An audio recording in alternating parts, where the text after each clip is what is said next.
ঢাকার কারওয়ান বাজার মোড়। লোকাল বাসে উঠতে দৌড়ঝাঁপ করছেন বেসরকারি চাকরিজীবী সৈয়দ মিজানুর আলম শাহীন। এক পর্যায়ে উঠলেন প্রায় জরাজীর্ণ একটি গাড়িতে, কিন্তু ঠাঁই হয়নি সিটে। দরজায় ঝুলে গেলেন একরকম বাধ্য হয়ে। আয় ব্যয়ের সামঞ্জস্য রাখতে গিয়ে আমাদের অনেক সময় আর কি বাসে চলাচল করতে হয়, বাধ্য হয়ে আর কি, কোনো উপায় নেই এছাড়া। জীবনের শেষ প্রান্তে এসেও আয় ব্যয়ের হিসাব মিলছে না রাজা মিয়ার।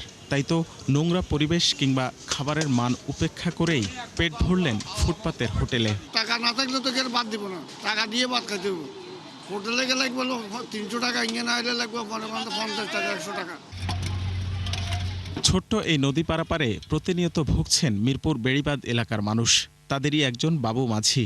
সংসার চালাতে নৌকা চালানোর পাশাপাশি যৌথভাবে শুরু করলেন এলপিজির ব্যবসা, কিন্তু তাতেও এমন দুর্ভোগ। এই ইনকাম দিয়ে শুধু আমার জীবন চলে না, আমার পুরো টোটাল ফ্যামিলি, আমার বাচ্চারা লেখাপড়া করে, আমার মা বাবার ভরণ পোষণ এবং আমার পরিবারের ভরণ পোষণ, এরপর আমার নিজেরও খরচ আছে, সব মিলাই জিলে আমার জীবন। তাহলে আমি এই সীমিত ইনকামের ভিতরে আমার সব কিছু মানানসই করে চলতে হয়। এমন কোটি মানুষের গল্প রয়েছে এই শহরে, এই দেশে। বাজেট ঘিরে যাদের প্রত্যাশা খুব বেশি নয়। ট্রান্সপোর্ট ব্যবস্থাকে আরেকটু উন্নত করতো, যানজটটা যদি একটু কমাতো, তাহলে আমাদের এটাও ভালো হতো। আসা যাওয়ার কথাটা টাইমলি আমরা সব কিছু রিচ করতে পারতাম। অফিস আদালতে কোর্ট কাছারিতে যাবে, ঘোষের কারবার চলছে, এগুলো যদি বন্ধ করতে, দুর্নীতি বন্ধ করলে তার সামনে আগে গরিবের ভালো হবে, সবার ভালো হবে। ব্রিজ না থাকার কারণে, রাস্তাঘাট ভালো না থাকার কারণে শুধু এই মালামাল না, আমাদের যে কোনো মালামাল, যে কোনো মানুষ যাতায়াত সহ সব কিছুতেই এত কষ্ট করে যাইতে হয় আমাদের। বিশেষজ্ঞরা বলছেন, সাধারণের চাহিদা পূরণে মূল্যস্ফীতি নিয়ন্ত্রণের পাশাপাশি বিশেষভাবে জোর দিতে হবে কর্মসংস্থান বৃদ্ধিতে। বন্ধ করতে হবে দুর্নীতি আর অব্যবস্থাপনা।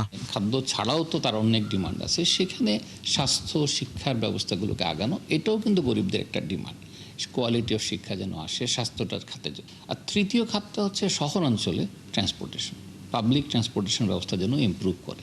আমরা দেখিয়ে দেব যে এই জায়গাগুলো অনিয়ম। আমরা সরকারের কাছে প্রত্যাশা করবো এই অনিয়মের ব্যাপারে সরকার আইনগতভাবে কঠোর অবস্থায় যাবে, কারণ আমরা ক্যাবের পক্ষ থেকে তো আইনি প্রয়োগ করতে পারি না। যদি আবার সেই সিন্ডিকেট চক্রের খপ্পরে যদি সরকার পড়ে, এই সরকারের কিন্তু এটি কিন্তু ভালো বলবো না, এটি আসলে সরকারের জন্য বিপজ্জনক হতে পারে।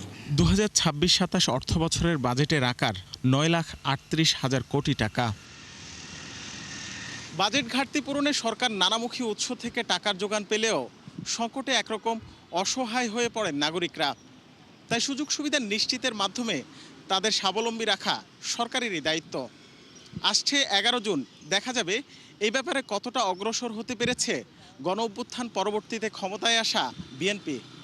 রাকিব হোসেন, 71, ঢাকা। ছোট বাজেট করেও দেখা গেছে এটাও বাস্তবায়ন হয় না।